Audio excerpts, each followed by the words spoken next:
हमारे चैनल में आपका स्वागत है। सालों पहले एक नगर का राजा अपने राज्य में रात को अपना रूप बदलकर घूमता था। वो रूप बदलने के बाद लोगों से मिलकर अपने यानी राजा के बारे में जानने की कोशिश करता और उनकी समस्याओं को समझता था। एक रात जब वह नगर घूमकर आया तो अचानक ज़ोर से बारिश होने लगी। उसने देर किए बिना एक गरीब के घर का दरवाज़ा खटखटाया। राजा के दरवाज़ा खटखटाने के बाद घर से एक व्यक्ति निकला। वह एक गरीब किसान था जो अपनी पत्नी और बच्चों के साथ रहता था। बारिश तेज़ थी तो किसान ने राजा को अंदर आने के लिए कहा।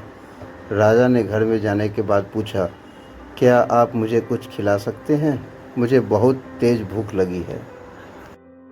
वो गरीब किसान और उसका परिवार 3 दिनों से भूखा था और उसके घर में एक भी दाना अन्न का नहीं था।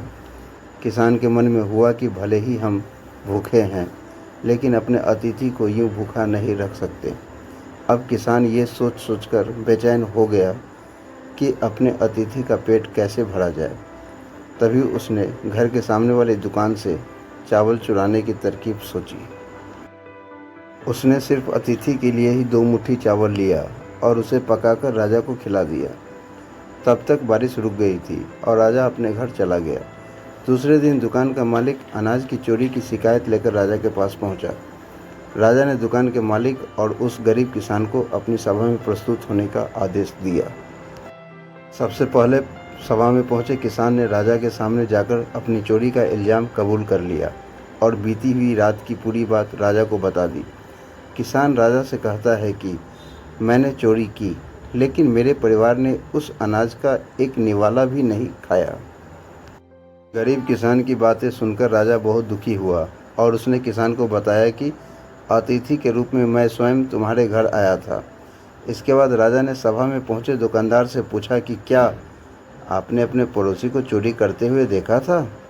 दुकानदार ने जवाब दिया कि हाँ, मैंने इसे रात में चोरी करते हुए देखा था।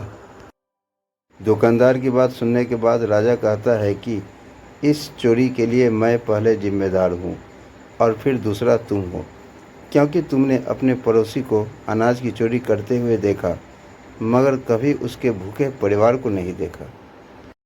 तुम अपने पड़ोसी होने का धर्म बिल्कुल निभा नहीं पाए।